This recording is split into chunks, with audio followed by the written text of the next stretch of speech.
Ed from Pinball Mayhem here at the Chicagoland show with St. Louis Ball Bowler Company exhibit. It's pretty cool. They brought 3 bowlers here, and here's Chris Plager.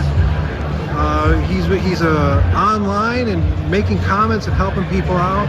And you were talking to me earlier about how, just like in the jukebox world, parts aren't available. So what do you guys do? You restore, but you also...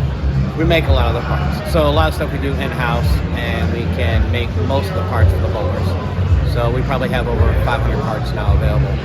So is it all right for people to reach out to you and say, hey, I got this bowler, help me out? Yeah, anytime. Just go to the website or give us a call, and you can look on any of these bowlers here. And most of these are all the new parts that we produce for the different games. Nice. There's over 135 different ball bowlers, and we pretty much have all the parts for them, either new or used.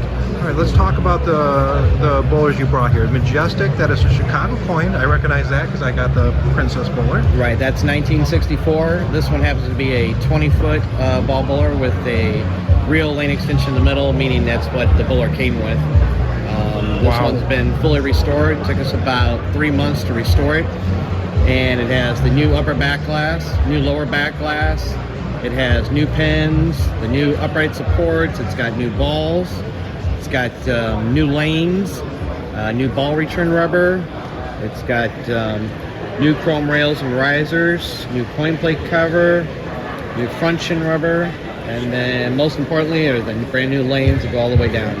Wow, that you milled all that new wood? So that's all original wood, and it's all been hand sanded back down and restained the original colors. So that's stained, not painted? No, that's all stained, and then the blue and white's all the original paint that will be repainted to the original artwork and colors. So in 1964, if you ordered this bowler, that's what it would have looked like. This is absolutely beautiful. And you make the new chrome rails. I know I had to search for good ones for my Princess. I still haven't put them on yet because mine is the wrong color. I want to repaint it and make this. Now, when you do those lanes to protect it, do you top coat that with anything? No, so the lanes themselves are regular Formica, just like the originals. Now there is different finishes. The gutter I was talking about. Oh, the gutters. I should have said gutters. So the gutters are the latex paint, and then we do put a finish on top of it to seal it. Okay. Not needed to, but I like to try to preserve it as long as I can.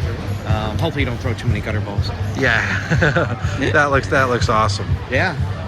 And then we got Mardi Gras next to it. 1970 Chicago coin Mardi Gras, 16 foot. Now this one's not a full restore. So we do bowlers in all different price ranges. Depends on what people's budgets are. So this one's almost a full restore. We did new paint, new upper and lower back glass, new pins, new ball guides that we make for the rails and for the sides. I was going to ask about that. So you actually make this material? Yes. And we were talking about how some of the Chicago coin baseball, pinball style games use that. So if somebody was working on one of those and they needed that plastic, would you be able to help them out? Definitely. So there's a lot of games like these two here are Chicago coins, and there's a lot of pieces of games that will cross over to other type of games, whether it's pinball machines, gun games. There are some pieces that will cross over. And just like us, where our goals is to keep the jukebox hobby alive and the pinball and arcade. So we appreciate you helping out. I mean, even something simple or it looks as simple as that, having it available, because those crack up and they come off in 30 pieces. Let's do a good restore. Exactly. I think the biggest thing is that this is our 13th, around 14th year of doing this, and you just can't make all the parts for all the bowlers. But we can get, we try to do the best we can. We have all the back glasses now. We have all the lanes. And then there's going to be bits and pieces to certain bowlers that we're able to reproduce. But regardless if it's new or used, we have all the parts for them. Cool. And this last bowler here, United Holiday? United Holiday, 1962. So this one is just the way we found it. Some people don't want to have it, redone. They want the natural look. So this one here, we put a new front shin rubber on just to protect your shins. Other than that, it's just the way we found it. Do you have those shin guards in different colors? No. So everything we do is back to original. So that was the original shin guard for the game. Okay. We don't do parts that are not original. In other words, we try to get everything back to the original specs. Okay. So everything there is just the way it would have been I know the Princess originally was teal. Another thing I'd like to also point out that's kind of interesting, it's made out of Formica, but they actually put the brand on there because it was a new product when this was coming out, a newer product. It was the big hot 50s, 60s item.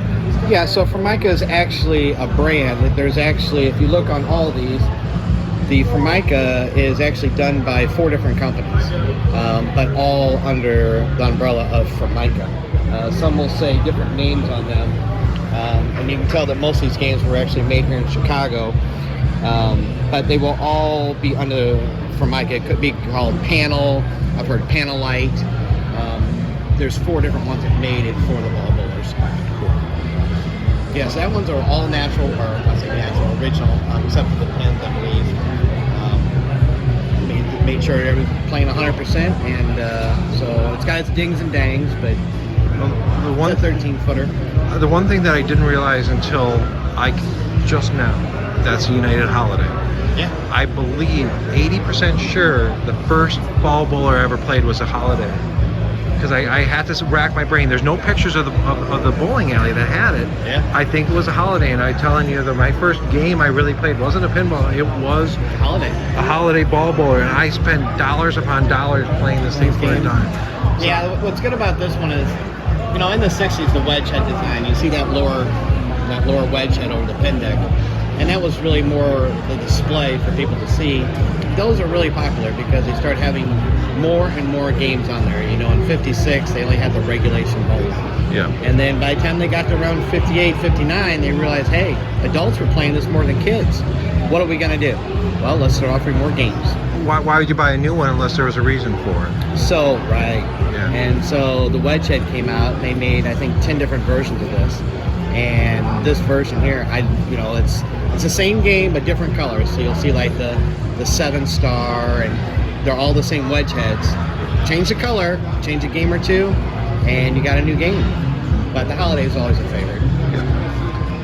Well, thank you very much for your time. Yeah. I appreciate it. Not a problem. You have a wonderful booth, and hopefully you can let me play a game on the Holiday. Anytime. All right, thank you. Thank you, sir.